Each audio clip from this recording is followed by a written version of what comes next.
Bonjour à tous et à toutes et bienvenue sur cette vidéo. Je vais vous montrer comment créer votre propre application Android et pourquoi pas la publier après sur le Google Play.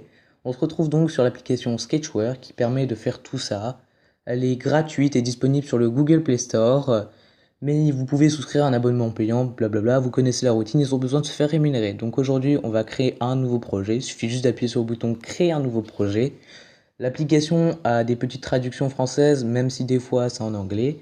Donc à gauche, vous pouvez changer l'image, voilà. Il suffit juste d'appuyer. Là, vous rentrez le nom de l'application. Vous avez même les paramètres supplémentaires, comme par exemple changer la couleur si vous avez envie, pour pas que ça soit toujours en bleu. Vous pouvez mettre en rouge si vous avez envie. Le nom du package, ça c'est pour Shared Preference. Le nom du projet, c'est là où il apparaîtra dans la liste derrière, normalement où il est supposé avoir plus d'applications que ça. Et voilà. Et ensuite, vous avez, mince, vous avez les versions. Ça, c'est seulement si vous faites des mises à jour constantes sur votre application, ce que je doute que vous ferez, bien sûr. Donc, je vais appeler mon application test parce que j'ai beaucoup d'imagination, naturellement. Et c'est parti. Alors, vous avez trois sections, View, Event, Component. Nous allons nous intéresser d'abord à la section View avec les layouts et les widgets. La section View, c'est par exemple ce que vous voyez là à l'écran, c'est la section View de Sketchware. Et donc du coup, c'est là où vous mettrez tout ce dont vous avez besoin dans votre application. On va commencer par les layouts. Après, je vous parlerai des composantes là, ici. Alors, les layouts, il y a linéaire H, linéaire V, linéaire H, scroll H, scroll V. C'est ce qui permet de stocker certains widgets à l'intérieur pour par exemple les mettre soit dans l'orientation tous à l'horizontale, soit dans l'orientation tous à la verticale. Voilà, vous pouvez mettre à l'intérieur. Et les scrolls, avec mon super accent anglais naturellement, c'est ce qui va permettre de coller beaucoup plus d'éléments que sur la ligne, c'est parfait. Donc vous avez Text View, Edit Text, Text View qui permet d'afficher du texte, Edit Text qui permet aux gens d'écrire, Button, ça vous savez ce que c'est normalement, Image View qui permet de mettre une image, Checkbox qui veut bien sélectionner qui permet de mettre une case à cocher, ensuite Spinner, alors là c'est un peu particulier, en gros c'est des espèces de boîtes de dialogue où vous pouvez faire plusieurs sélections, par exemple si on va sur Image View et que je clique sur Image, ça c'est un spinner en mode dialogue par exemple. Mais vous pouvez aussi le mettre en espèce de mode comme ça où ça apparaîtra sur le côté en bas où vous pourrez faire vos sélections. Voilà. Ensuite, vous avez List View pour une liste, Web View pour afficher une page web, Sigbar. Alors ça, c'est pour jauger les utilisateurs et mettre un peu la valeur qu'ils veulent. Là. Switch, c'est un interrupteur. Calendar View, c'est pour un calendrier, même si je vais prendre Progress Bar à la base. Ouais, donc c'est un calendrier. Progress bar. Donc ça, c'est les barres de chargement. Vous pouvez aussi les mettre à l'horizontale. Là, elle est en format rond. Voilà ce que ça donne à l'horizontale, même si ça bug un peu comme ça sur Sketchware, mais normalement, c'est une barre qui couvre les deux longueurs. Donc ensuite, Add View et Map View sont deux trucs où vous allez devoir avoir un compte Google spécial.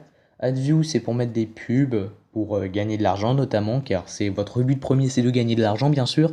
Et MapView qui permet d'avoir, vous savez, les onglets Google Maps comme ça. On passe à la section Event. Donc la section Event, c'est pour programmer tout et tout. Alors Sketchware utilise le langage par bloc, comme sur Scratch, je ne sais pas si vous connaissez. Mais en gros, ce que vous devez savoir, c'est que tout à l'heure, quand on était sur l'onglet View, c'est le langage XML pour Android. Et là, sur la section Event, on est sur le langage Java que vous avez dû normalement apprendre.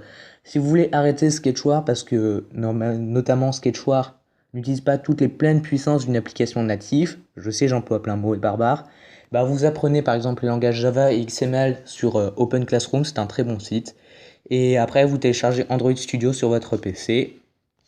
Mais pour le moment, je ne vais pas vous présenter ça. Peut-être dans un futur tutoriel. Bah, c'est sûr, hein, parce que je vais continuer pour vous montrer plein d'autres choses.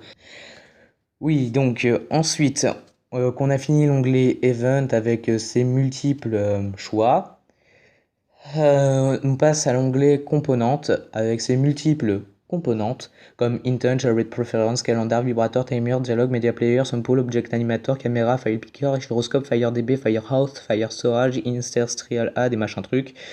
C'est notamment ce qui vont vous permettre de, par exemple, gérer vos images, vos calendriers et tout.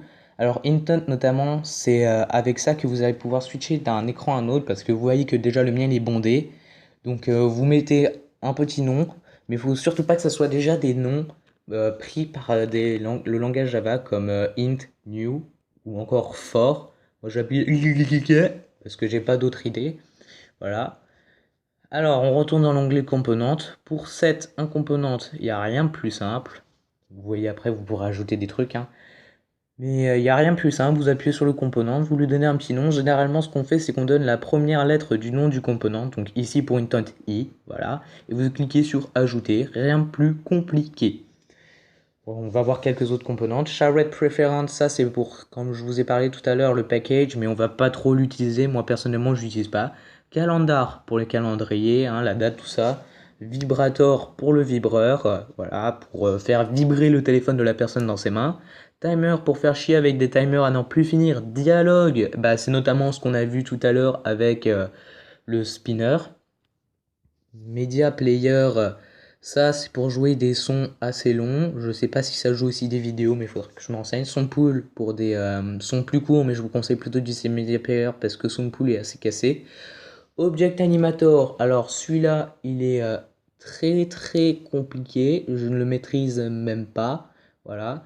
Donc j'espère le maîtriser avec vous dans de futures vidéos. Ensuite, caméra, ça c'est pour prendre des photos, et seulement des photos ou des vidéos. File Picker, alors ça c'est quand vous voyez les menus comme ça sur une application Android où il vous demande de prendre un fichier dans votre appareil, et bah c'est ça, d'accord?